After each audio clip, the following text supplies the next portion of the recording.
time to let go of fear. Consciousness doesn't do bloody fear. Mind does fear. We're consciousness, therefore we can choose our own journey and our own direction. We don't have to be dictated to by idiots, brain donors in dark suits who dictate to us what we can and cannot do. Love is brilliantly polarized here with hate in this picture, and we have a choice between the two. Hate is what mind does. Love, in its true sense, is what consciousness does. That's the choice. So, rioting and fighting the system is just playing in the system's arena. It's playing on in the stadium that it dominates. What's the point in that? You know, we're not going to, and should not even consider, I would suggest, fighting the system. The system holds all the aces there. It's got all the weaponry anyway. And if we fight, we become what we're fighting. Draws us in. It's like Martin Luther King said, the limitation of riots, moral questions, society is that they cannot win. And their participants know it. But more than that, when you riot, when you fight something, you become what you're fighting. And, you know, we can protest, and we can protest, and we've protested, and we've protested. There was 1 million people on the streets of London protesting at the plan to invade Iraq. They invaded Iraq and killed so far in excess of 1 million people. There are endless protests all over the world against globalization and its injustices. Globalization gets faster. There are endless protests against world poverty, and world poverty just expands. You know, instead of protesting and then going home or going down the bar and feeling good about ourselves because we protested, we need to come together and stop cooperating with the system that is enslaving us and depends on our cooperation to survive. And I would say this, you know, divide and rule. That's how they control a mass of people. They divide and rule them along the fault lines, manufactured fault lines of religion and race and income bracket and all the rest of it, and country and whatever, and culture. And therefore they divide and rule the unity, and therefore the few can control the many, which are in a state of disunity and conflict. And let me make this point to people who think that's a good idea. This is not a conspiracy to enslave Jewish people, or Muslim people, or middle-class Americans, or Hindus, or Australians. This is a conspiracy to enslave the entire human family. Therefore, if we do not come together and in unity and mutual support behind that which affects us all, i.e. our freedoms are being taken away by the day, then let's symbolically sit in a prison cell or a concentration camp eventually, and let's sit round and argue who had the best religion, the best culture, the best race. Let's do that then. We'll have plenty of bloody time if we're still alive. We need to come together, not only in mutual support to stop cooperating with this nonsense, but also in mutual acknowledgement that we're all the same consciousness having different experiences. As Martin Luther King said, injustice anywhere is a threat to justice everywhere. People say, oh, I don't mind him being stopped having his freedom of speech because I'm allowed to say mine. I've got freedom of speech. No, you've not. Freedom of speech is the freedom to speak your view and express your version of life. If any one person is stopped from having that freedom, then no one else has freedom of speech. They only have the freedom to stay within the parameters of what is decided they can say. While one person is not free to speak their truth, no one is. They're only free to comply with what the authorities say is acceptable to speak. That's why Keystone Cops, you can go and report back as much as you like. I don't give a shit. I'm going to say what I believe at all times and stuff your bloody letter.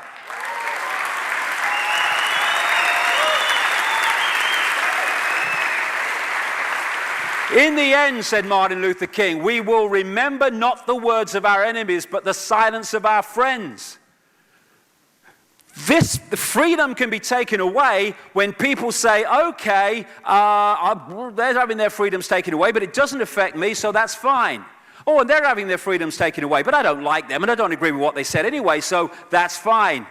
And eventually knock on the door. We're going to take your freedoms away now. Oh, you can't take mine. Oh, yes, we can. What was that saying? Pastor Niemöller after the Second World War in Germany. First they came for the Jews, and I was not a Jew, so I did nothing. Then they came for the trade unionists, and I was not a trade unionist, so I did nothing. Then they came for the communists, and I was not a communist, so I did nothing. Then they came for me, and there was no one left to speak out for me. And that's what's happening now. Oh, yes, let's turn attention against the Muslims. Let's turn attention against these people, and these people, and these people. Let's pick them off, and then we'll come for you. Unity is what will bring this to an end. Not looking the other way because it doesn't affect us in the moment. It will affect us eventually if we do that. And look at your children and grandchildren in the face, I say to those people, and tell them what you were doing when the fascist global police state was coming in. What were you doing, mummy and daddy, when this state took over all aspects of my life? Oh, I was watching a game show, honey. It was a good one that night. Or, in terms of people in uniform, oh, I was helping to bring it in, dear. And that's what people in uniform need to understand. They are policing in a state that also affects them and their children.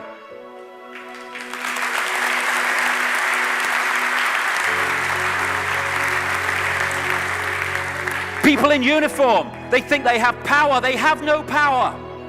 The power is in the uniform. They're just there to animate it and do its bidding because the uniform is just an extension of the state.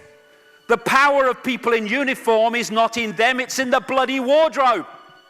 That's where the power is. And when they become surplus to requirements, they will be put on the tip like everyone else, and someone else will be brought in to animate that uniform. They're just pawns in the game. And they're pawns in the game that are enslaving not only other people, they're enslaving their own families by playing a part in this. It's time to wake up and grow up and stop playing a part in the enslavement just because we think we're in uniform.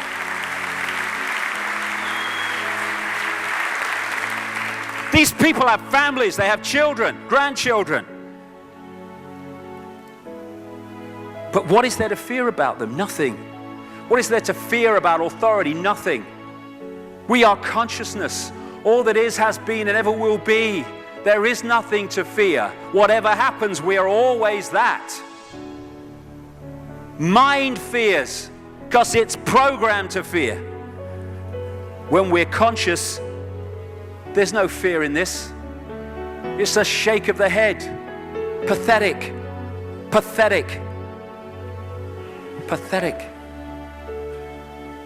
And we need to do this. Compliance. We need to challenge that. Not with violence, not even with aggression. We just need not to fight it. We need to walk away, because without our acquiescence, it cannot survive. You know, when you look at a pyramid, we've been manipulated to believe the power in a pyramid is at the top. It ain't. The top of the pyramid is there because the rest of the pyramid's holding it up. We're holding this whole thing together. There's a story I told many years ago of a British comedian called Larry Grayson, who died. I kind of knew him vaguely, and not closely, but vaguely. And I went to his memorial service in Covent Garden, and this other comedian did this tribute to his life in which he read out this story that Larry Grayson had told him. When they were going around the variety halls and the theaters in the 60s, they had this all-male show. And Larry Grayson was the only woman in it because he used to dress up as a woman. And he said that the end of the show, the last scene, all the sailors, all the men came on dressed as sailors, and they were singing Rule Britannia. You know, Rule Britannia, Britannia rules the waves. Oh, I'm very pleased for you. Okay? And as it built up, Larry Grayson would come on dressed as Britannia with the helmet and the shield, and he would be manhandled up the side of this pyramid to the top for the big finish. And he said one night, he said things seemed to be going rather well. He said, and then I noticed that a sailor in the bottom left-hand corner had got rather a cough. And this cough got worse and worse and worse to the point where the sailor couldn't stay in the pyramid anymore and stepped out of it. Larry Grayson, symbolic of this elite at the peak of the pyramid, ended up in the second row. And the elite, the power center, had done nothing to bring about this. One sailor, the bottom of the pyramid, had got a cough. And the whole thing collapsed. And I listened to that and I thought, my God, yes, that's it. We, the powerless people, are holding the powerful people up there, and they know that. They're terrified of us realizing that. Do you remember that movie, animated movie, A Bug's Life? A Bug's Life with the grasshoppers? And what happened was there was these ants and Ant Island, as they called it, and these grasshoppers used to come every year and take all the food, and the ants had to spend the whole year gathering the food together for the grasshoppers because they were terrified of the grasshoppers. And there weren't many of these grasshoppers, and one day they're in their winter quarters in a tree, these grasshoppers, and they've got all the food they need, and someone suggested among the rank and file grasshoppers that they didn't need to go to Ant Island this year because they had all the food they needed. And then out came the leader of the grasshoppers to tell them the facts of life when the few are going to control the many. It's a wonderful speech. If you ever can see that movie, A Bug's Life, I do recommend it. And he said, basically, they outnumber us 100 to 1. And if ever they figure that out, there goes our way of life. So we have to keep the pressure on, basically. We have to keep them working, so they don't figure out where the real power is. And that's why this network of manipulation works so hard to keep us in these states. Like I said earlier, what are people leaving foreclosed homes for? Foreclosed by banks that have caused the unemployment that lead to them having to leave their homes. Stay there, refuse to leave, make it difficult for them. Expose them for what they are. We make it so easy, the non-compliance. No longer will we just do it because we're told to do it. Is it just? Is it right? Okay, I'll do it. Is it unjust? Is it not right? I ain't doing it. We start to make the decisions on what we will and will not do based on our values and not some imposition from the dark suits. These people are gonna give me, grant me, or grant me not my freedom. I'm all that is. You can't grant me freedom. No one can grant me freedom. I am freedom. It's what I am.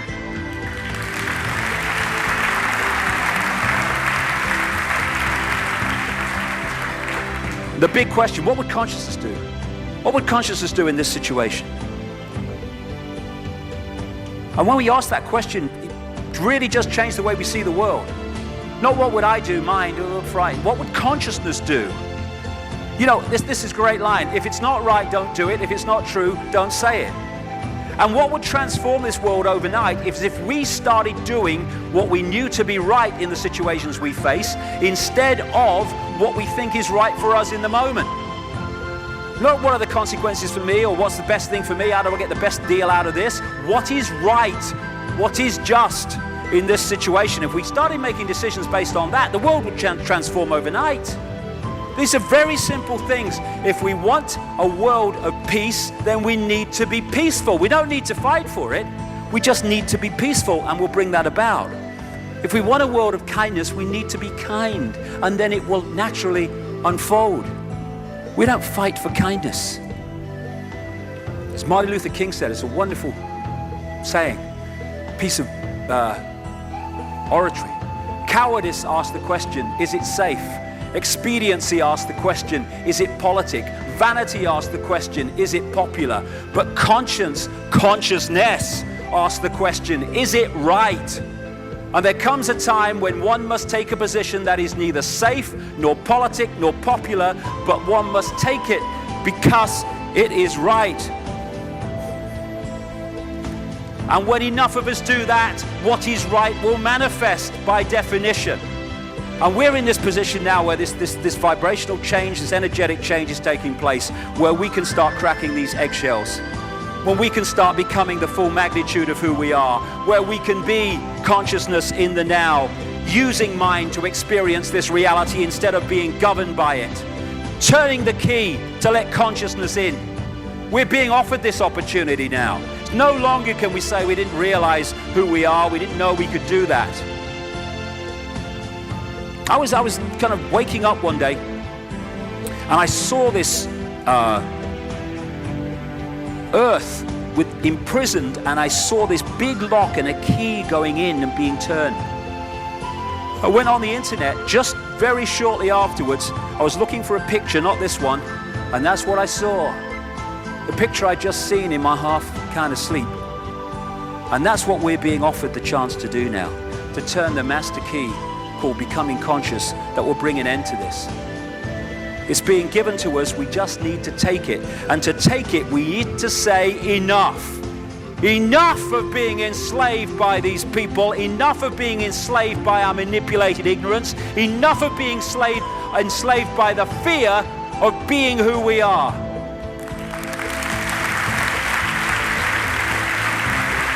Enough!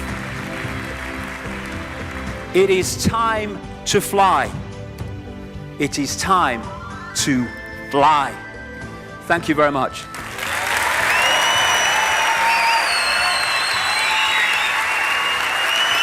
Thank you. Thank you very much. Thank you. Thank you. Thank you.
Just play the